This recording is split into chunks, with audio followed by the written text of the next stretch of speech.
విజయనగరం ఉగ్ర కుట్ర కేసులో సంచలన విషయాలు వెలుగులోకి వస్తున్నాయి. సౌదీ నుంచి వచ్చిన ఆ దేశాలను సిరాజ్ సమీర్ అమలు చేస్తున్నట్లు దర్యాప్తు సంస్థలు పోలీసులు గుర్తించారు. రంపచోడవరం అటవీ ప్రాంతంలో సిరాజ్ బాంబు రిహార్సల్స్ చేసినట్లు తేల్చారు. గత 6 నెలల్లో సిరాజ్ 3 సార్లు సౌదీ వెళ్లినట్లు గుర్తించారు. టిఫిన్ బాక్స్ బాంబులు తయారు చేయాలని సిరాజ్ సమీర్ కు సౌదీ నుంచి ఆదేశాలు వచ్చినట్లు దర్యాప్తు సంస్థలు గుర్తించాయి.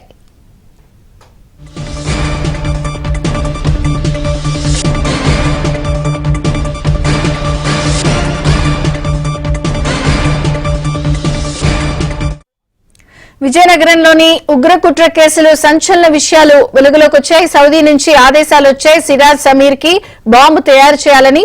పూర్తి వివరాలు క్రైమ్ ప్రతినిధి ప్రవీణ్ అందిస్తారు. ప్రవీణ్, విజయనగరం హైదరాబాద్ లో ఉగ్ర కుట్రకు తెరలేపినటువంటి ఘటనలో ఇప్పటికే ఒకవైపు జాతీయ దర్యాప్తు సంస్థ ఎన్ఐఏ, మరోవైపు లా అండ్ ఆర్డర్ పోలీసులు విచారణ జరుపుతున్నారు. నిన్న విజయనగరం పోలీసులు అయితే మాత్రం 2 వ్యక్తులను కూడా అరెస్టు చేసినటువంటి పరిస్థితి కనపడుతుంది. ఇందులో ముఖ్యంగా విజయనగరం చెందినటువంటి సిరాజుర్ రెహమాన్, మరోవైపు సికింద్రాబాద్ బోయగూడకు చెందినటువంటి సయ్యద్ సమీర్లను అరెస్టు చేసిన తర్వాత వాళ్ళ రిమాండ్ రిపోర్ట్ లో చాలా కీలకమైనటువంటి అంశాలను కూడా ప్రస్తావన చేసినటువంటి పరిస్థితి అయితే కనపడుతుంది.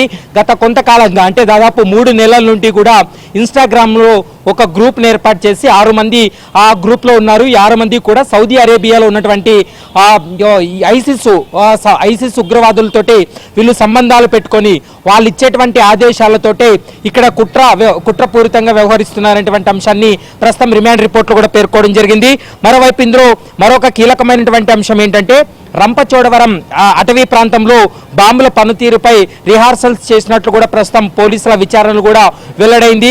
మరొక కీలకమైనటువంటి అంశం, హైదరాబాద్ లో వీరు 6 కూడా ఒక మీటింగ్ ఏర్పాటు చేసుకొని ఏ విధంగా ఈ బాంబులను అమర్చాలి, ఏ విధంగా బాంబులను పేల్చాలనేటువంటి అంశానికి సంబంధించి సౌదీ నుంచి వచ్చేటువంటి ఆదేశాలను వీళ్ళు ఒక మీటింగ్ లో చర్చించినట్లు కూడా ప్రస్తుతం అయితే వారి యొక్క రిమాండ్ రిపోర్ట్ లో కూడా పోలీసులు అయితే స్పష్టం చేసినటువంటి సందర్భం కనపడుతుంది. మరోవైపు ఈ టిఫిన్ బాక్స్ లో బాంబులు తయారీ చేయాలంటూ కూడా సౌదీ అరేబియా నుంచి వచ్చినటువంటి ఆదేశాలను ఈ 6 మందికి కూడా తెలియచేయడం, మరోవైపు ఈ 6 మందికి కూడా వివిధ ప్రాంతాల నుంచి వచ్చినటువంటి వారు, ముఖ్యంగా మహారాష్ట్రకు సంబంధించినటువంటి వారు ఉన్నారు, ఇటు ఆంధ్రప్రదేశ్ 2 ఉన్నారు, ఇటు తెలంగాణకు సంబంధించినటువంటి వారు కూడా ఉన్నట్లు గుర్తించడం జరిగింది. తాజాగా 15 రోజుల క్రితమే కర్ణాటకకు సంబంధించినటువంటి వారిని కూడా ఈ గ్రూప్ లో యాడ్ చేసినట్లు ప్రస్తుతం పోలీసుల విచారణలో వెల్లడైందని చెప్పుకోవచ్చు.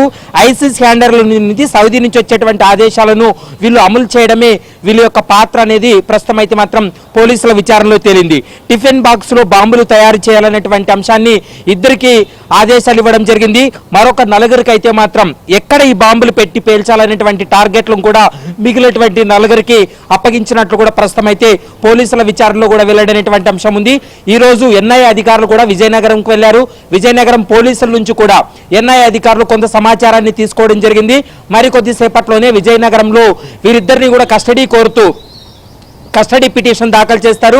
కస్టడీకి వచ్చిన తర్వాత వీళ్ళు హైదరాబాద్ తో పాటు ఇతరత్ర ప్రాంతాల్లో ఎంతమందిని ఈ విధంగా రిక్రూట్ చేశారు, మరోవైపు ఐసిస్ ఉగ్రవాదులతో వీళ్ళకున్నటువంటి సంబంధాలు ఏంటనేటువంటి అంశానికి సంబంధించి కూడా పూర్తి స్థాయిలో విచారణలో వెల్లడి కావాల్సి ఉంది. మరోవైపు వీళ్ళు టార్గెట్లను ఫిక్స్ చేయడానికి 4 వ్యక్తులు నియమించారు కాబట్టి వీళ్ళు ఏ ప్రాంతాల్లో ఈ యొక్క కుట్ర పన్నారు, ముఖ్యంగా ఈ బాంబులు పేల్చేందుకు ఎక్కడెక్కడ వీళ్ళు టార్గెట్లు పెట్టారనేటువంటి అంశానికి సంబంధించి కూడా ఇంకా క్లారిటీ రావాల్సినటువంటి అవసరం ఉంటుంది. 2 నిందితులను అరెస్ట్ చేసినటువంటి సమయంలో వీరి దగ్గర నుంచి కూడా అమోనియం నైట్రేటు, సల్ఫర్, అల్యూమినియం కూడా పౌడర్ ను సీజ్ చేసినటువంటి పరిస్థితి కనపడుతుంది. మరోవైపు అమెజాన్ వెబ్సైట్ నుంచి కూడా వీళ్ళు టిఫిన్ బాక్సులు కావచ్చు, కొన్ని వైర్లను కూడా వీళ్ళు కొనుగోలు చేసినటువంటి కొంత సమాచారాన్ని అయితే మాత్రం అధికారులు సేకరించడం జరిగింది.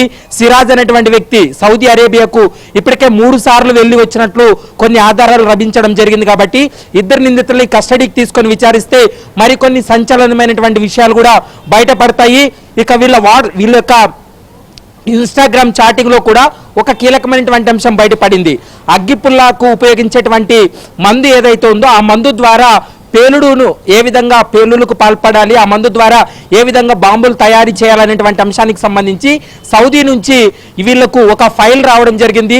ఆ ఫైల్ ఆధారంగా ఆ ఫైల్ ఓపెన్ చేసిన తర్వాత వాళ్ళు చెప్పినటువంటి ఇన్స్ట్రక్షన్ ఆధారంగానే టిఫిన్ బాక్స్ లో బాంబులు తయారు చేయడం, అగ్గిపుల్లకు సంబంధించినటువంటి మందుతోటి పేలుడు పదార్థాలు తయారు చేయడం, ఇదంతా కూడా వీళ్ళు గడిచినటువంటి 15-20 రోజుల నుంచి ఈ ప్రాసెస్ లో ఉన్నట్లు ప్రస్తుతం అయితే అధికారులు గుర్తించడం జరిగింది. మరోవైపు ఎన్ఐఏ టీం కూడా విజయనగరం రీచ్ అయింది. ఎన్ఐఏ కూడా ఈ కేసులో ఇన్వాల్వ్ అయ్యేటువంటి అవకాశం ఉంటుంది. లా అండ్ ఆర్డర్ పోలీసుల విచారణ తర్వాత ఒకవేళ ఈ కేసుని ఎన్ఐఏకు బదిలీ చేస్తే ఎన్ఐఏ కూడా పూర్తి స్థాయిలో దర్యాప్తు జరిపి ఈ కుట్ర కోణం అంతా కూడా బయట పెట్టేటువంటి అవకాశం ఉంటుంది. మిగిలినటువంటి 4 వ్యక్తులు కూడా ఎవరనేటువంటి అంశానికి సంబంధించి ఇంకా క్లారిటీ రావాలి.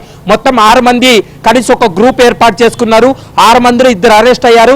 మిగిలినటువంటి 4 యొక్క పాత్ర ఏంటి, వాళ్ళు ప్రస్తుతం ఎక్కడున్నారు, వాళ్ళ యొక్క కుట్ర ఏ విధంగా చేస్తున్నారనేటువంటి అంశానికి సంబంధించి కూడా విచారణలో వెల్లడి కావాలి. కాబట్టి వీరు కస్టడీలోకి తీసుకుంటే మిగిలినటువంటి 4 యొక్క పాత్రకు సంబంధించి వాళ్ళ వివరాలు కూడా బయటపడేటువంటి అవకాశం అయితే కనపడుతుంది.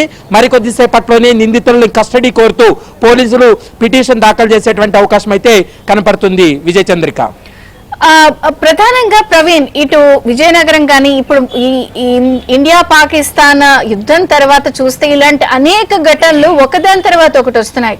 యూట్యూబర్స్ చేసినటువంటి కుట్ర కానీ లేకపోతే ఇప్పుడు విజయనగరంలో కానీ అంటే ఒక భారీ స్థాయిలో ఇండియా మీద దాడికి ఉగ్ర కుట్రలకి ఈ వరుస సంఘటనలు చూపిస్తున్నాయి కదా, ఇంకా ఇలాంటివి ఏమన్నా గుర్తిస్తున్నారా?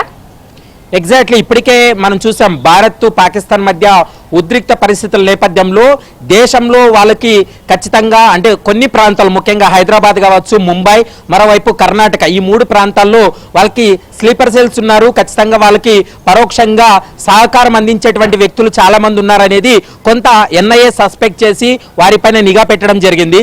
మరోవైపు తెలంగాణ కౌంటర్ ఇంటెలిజెన్స్ కూడా అంటే హైదరాబాద్ లో జరిగేటువంటి పరిణామాలు, హైదరాబాద్ లో స్లీపర్ సెల్స్ పై కూడా పూర్తి స్థాయిలో నిఘా పెట్టినటువంటి నేపథ్యంలో కొంత తెలంగాణ కౌంటర్ ఇంటెలిజెన్స్ కు సమాచారం రావడంతో ఇక్కడ సికింద్రాబాద్ బోయగూడకు చెందినటువంటి నిందితుడిని అరెస్ట్ చేశారు. మరోవైపు విజయనగరంలో కూడా అరెస్ట్ చేయడం జరిగింది.